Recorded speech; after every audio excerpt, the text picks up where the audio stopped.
తాకట్లో ఉన్న మీ బంగారాన్ని విడిపించి ఆ రోజు ఆన్లైన్ రేటుకి కొంటాం. Sharma gold company. నమస్కారం, శ్రీమాత్రే నమః. Welcome to Suman TV. నేను గీతాంజలి. ప్రస్తుతం మనతో పాటు శ్రీ శ్రీ శ్రీ ఆనంద శివకామేశ్వరి సన్నిధానం పీఠాధిపతులు శ్రీ శ్రీ శివకామేశ్వరి ఆనందమయ్య అమ్మ ఉన్నారు. వారితో మాట్లాడదాం. శ్రీమాత్రే నమః. శ్రీమాత్రే నమః. నవరాత్రులు చాలా వైభవంగా జరుపుకుంటున్నారు అందరూ. చివరి రోజు దసరా విజయోత్సాహం. ఖచ్చితంగా అమ్మ విజయం సాధించిందంటే మన కోసమే కదా, ఖచ్చితంగా. మరి ఈ రోజున అమ్మని ఏ విధంగా పూజించుకోవాలి, అసలు దసరా రోజు ఏం చేయాలమ్మా? చాలా మందికి ఇవి సందేహాలు. నవరాత్రులు అంటే అలంకారాలు, నైవేద్యాలు, పుష్పం, రంగు ఏంటని అడుగుతాము. అసలు దసరా రోజు ఏంటి ప్రత్యేకత? దసరా రోజు కూడా పూజ చేయాలి అమ్మవారికి. యాదేవి సర్వభూతేషు సర్వరూపేణ సంస్థిత. నమస్తశ్యై నమస్తశ్యై నమస్తశ్యై నమో నమః. శ్రీ గురుభ్యో నమః.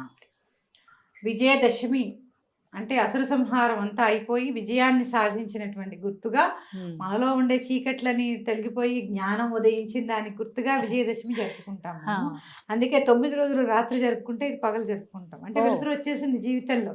అన్నిటిలో మీ జీవితాల్లో వెలుతురు రావాలని మనస్ఫూర్తిగా అమ్మవారిని కోరుకుంటున్నాను. అమ్మవారి ఆశీస్సులు మీ అందరిపైన ఉండాలని కోరుకుంటూ విజయదశమి శుభాకాంక్షలు. మీకు కూడా అమ్మా శుభాకాంక్షలు. ఇక విజయదశమిని ఎలా జరుపుకోవాలి? ఇప్పుడు ఒక్కొక్క రోజు ఒక్కొక్క అవతారము, ఒక్కొక్క అర్చన చెప్పుకుంటూ ఉన్నాం కదా. లలితా శాస్త్రం అనేది మొదటి నుంచి చదువుకోమని చెప్పాను నేను 10 రోజులు. విజయదశమి నాడు కూడా చదువుకోవాలి. ఆ రోజే పూర్ణాహుతి కదా, ఆ రోజు చదువుకోవాలి. ఇక నివేదన కంపల్సరిగా లడ్డు, బూందీ లడ్డు కంపల్సరీ నివేదన చేయాలమ్మా ఆ రోజు. అంటే లడ్డు ఎలా ఉంటుంది? పూర్ణంగా ఉంటుంది. అంటే భూగోళం ఎలా ఉంటుంది? మన భూమి మీదే ఉంటుంది. మనం గుండ్రంగా ఉన్న భూమి మీదే మనం ఈ భూమి అనే గ్రహం మీద నివసించే గ్రహాంతరవాసులు అనుకోండి. అందుకని దాని గుర్తుగా లడ్డు నివేదన చేయడం.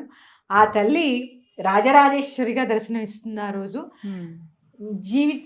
జీవితంలో మనకు అన్నీ కావాలి అంటే రాజరాజేశ్వరిని అర్చించాలంటే, రాజరాజేశ్వరి అంటే భోగమోక్ష ప్రదాయిని.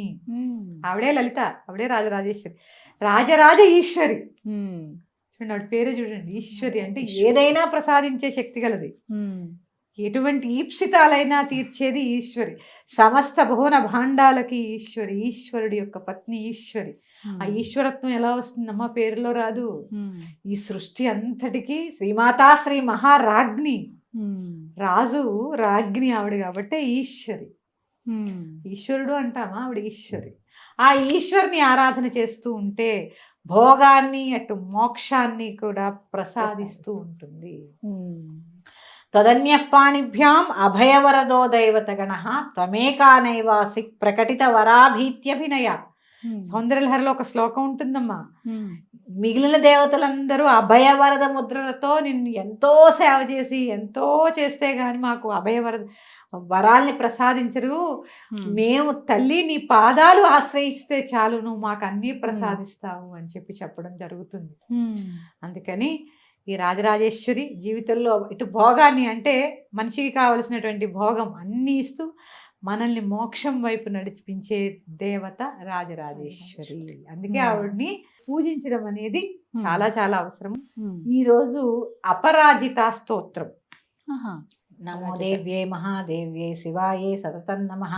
నమః ప్రకృత్యై భద్రాయై నియతా ప్రణతా స్మృతం. ఇలా ఉండి యాదేవి సర్వభూతేషు ఇక విష్ణుమాయేతి సద్దా నుంచి వస్తుంది. ఈ స్తోత్ర పారాయణ చేసుకోండి. ఈ రోజుతో నవరాత్రి దీక్ష ఇక్కడతో పరిపూర్ణ. చాలా మంది అనుకుంటారు ఈ రోజు కూడా మధ్యాహ్నానికి అయిపోయింది కాబట్టి ఈ రోజు అన్ని భుజించేయచ్చు, మనం ఎలా కావాలంటే ఎలా ఉండొచ్చు. కాదు, విజయం వచ్చిన తర్వాత ఎప్పుడు విర్రవీక్కూడదుగా. ఈ రోజు కూడా నియమాలు పాటించవలసిందే. ఏకభుక్తం అంటే భోజనానికి ఏమి ఉండదు, శుభ్రంగా వండి పెట్టాలి. అమ్మకి వాళ్ళ అన్ని వండాలి. మాంసాహారం తినరాదు, మైథనం కూడదు ఈ ఒక్కరోజు. ఏకాదశి నాడు ఉద్వాసం చెప్పమని చెప్తాను. కొంతమంది విజయదశమి నాడు పూర్తి చేసేసి ఇంకా ఎందుకంటే రాత్రులు అయిపోయాయి కదమ్మా. విజయదశమి నాడు పగలు పూజ చేసేసి ఉద్వాసం చెప్పేస్తారు. కానీ ఉద్వాసం చెప్పేచ్చు, కాకపోతే నియమాలు మాత్రం కంపల్సరీ. ఆ రోజు కూడా బ్రహ్మచర్యం పాటించండి. ఆ రోజు కూడా చక్కగా సాత్వికమైన భోజనం, పండగ కదా అని అన్ని తినేయాలంటే అన్ని తినాలి. ఏది రకరకాల సంపూర్ణ భోజనం చేయాలి. చేయాలి. అమ్మవారికి నివేదన చేసి తినాలి కాబట్టి కానీ మసాలాలు, ఉల్లిపాయలు, వెల్లుల్లిపాయలు ఈ రోజు కూడా తినకూడదు. ఇంకా ఇక తర్వాత రోజు నుంచి మీ ఇష్టం. మాంసాహారం మాత్రం ఎట్టి పరిస్థితుల్లో భుజించరాదు. ఎంత దీక్ష చేసి ఆ రోజు మళ్ళీ జీవిని హింసించి తినడం అనేది చాలా తప్పు. అలాగే ఆ రోజు సెమీ పూజ చేస్తారు కదమ్మా విజయదశమి రోజు, ఎలా చేయాలి అసలు? తప్పకుండా చెప్తానమ్మా. సెమీ పూజ శత్రునాశనం. అంతఃకరణ శత్రువులు, బహిర్గతంగా శత్రువులు ఇప్పుడు కలియుగంలో చాలా ఎక్కువ కదా. ఇలాంటి శత్రువులు నశించడానికి ఆ సెమీ వృక్షానికి పూజ చేస్తూ ఉంటారు. ఎందుకు అంటే సెమీ వృక్షం మీద అర్జునుడు ఆయుధాలు దాచి అక్కడ తపస్సు చేసి ఆ తర్వాత విజయాన్ని సాధిస్తాడు. ఈ దీనికి గుర్తుగానే మనం అంటే అన్నిటికీ విజయం వరించింది కదమ్మా వారిని కూడా. ఈ శ్లోకం ఒకటి ఉంది, సెమీ సమేతే పాపం సెమీ శత్రు వినాశనం అర్జునస్య ధనుర్ధారి రామస్య ప్రియదర్శనం. ఈ శ్లోకాన్ని కాగితం మీద రాసి ఆ చెట్టుకు పెడుతూ ఉంటారు.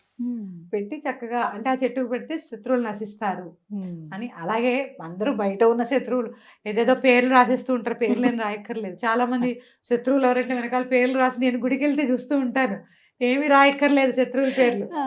ఎందుకు రాయాలి? ముందు మీ అంతఃకరణ శత్రువుల్ని ముందు చంపుకుంటే బయట వాళ్ళ శత్రువులో కాదో తెలుస్తుంది. ఇవి నశించాలని కోరుకోండి ముందు. కానీ ఎలా అయినా బయట ఉన్న శత్రువులు లోపల ఉన్న శత్రువులు కూడా నశిస్తారు, అంతే తప్ప మీరు పేర్లు రాయక్కర్లేదు ఎవరివి. ఈ శ్లోకం చదువుకోండి, చక్కగా కాగితం మీద రాసి చదువుకోండి. సెమీ వృక్షము చక్కగా ఆ రోజు దీపారాధన కొంతమంది చేస్తూ ఉంటారు, సెమీ వృక్షాన్ని పూజ చేస్తూ ఉంటారు. మీ ఇష్టం, మీ ఆచారాలని బట్టి జరుపుకోండి. ఆ రోజు విజయోత్సవం ఈ సెమీ పూజతోటి పూర్తవుతుంది. బంధువర్గంతో కలిసి చక్కగా భోజనం చేయండి, కుదిరితే అన్నదానం చేయండి. ఆ రోజమ్మా కుదిరితే విజయానికి గుర్తుగా అన్నదానం. ఒకవేళ అప్పటితో పూర్తయిపోతుంది కాబట్టి అమ్మవారిని కదిపేయచ్చా? అంటే కలశం రూపంలో పెట్టుకుంటారు చాలా మంది, చిన్న విగ్రహంగా. మహానివేదన అయిపోయిన తర్వాత ఉద్వాసం చెప్పాలి. ఈ నవరాత్రి ఫలితం అంతా ముందు అమ్మవారికి ధారపోయాలి. ధారపోసి అది తీర్థంగా తీసుకుని అప్పుడు ప్రసాదం తీసుకోవాలి.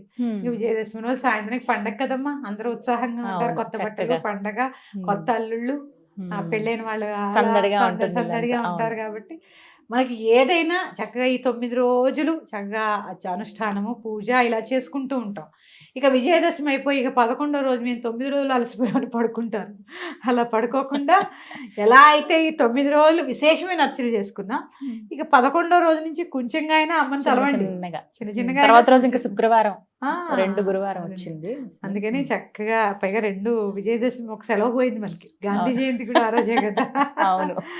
అందుకని చక్కగా అంటే చెప్తున్నాను కదా, సాత్వికమైన పూజలే చేయండి. ఇంత కుంకుమలు వేసేయకండి. శిరస్సు నుంచి అమ్మకి కుంకుమ మనకి అర్హత లేదు, పాదాలని ఆశ్రయించాలి. ఆవిడ ఏంటమ్మా జగన్మాత అంటే ఇక్కడ శిరస్సు మీద ఏముంటుంది, సహస్రార చక్రం ఉంటుంది. నువ్వు ముందు పాదాల ముందు చూడు, సహస్రారం దాకా తర్వాత వెళదాం.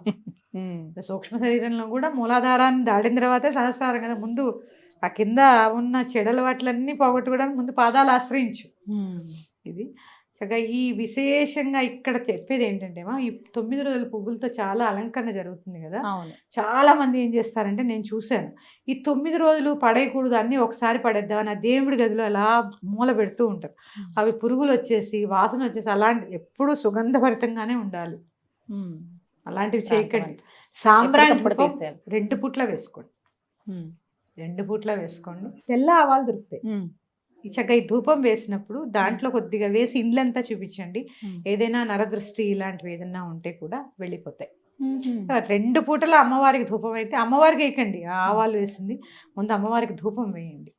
ఈ నవరాత్రులు విశేషంగా అర్చన చేసుకుని భక్తి శ్రద్ధలతో మీ పిల్లలకి కూడా ఈ పూజలు అలవాటు చేసుకుని అమ్మవారి కృపకు పాత్రలు కండి.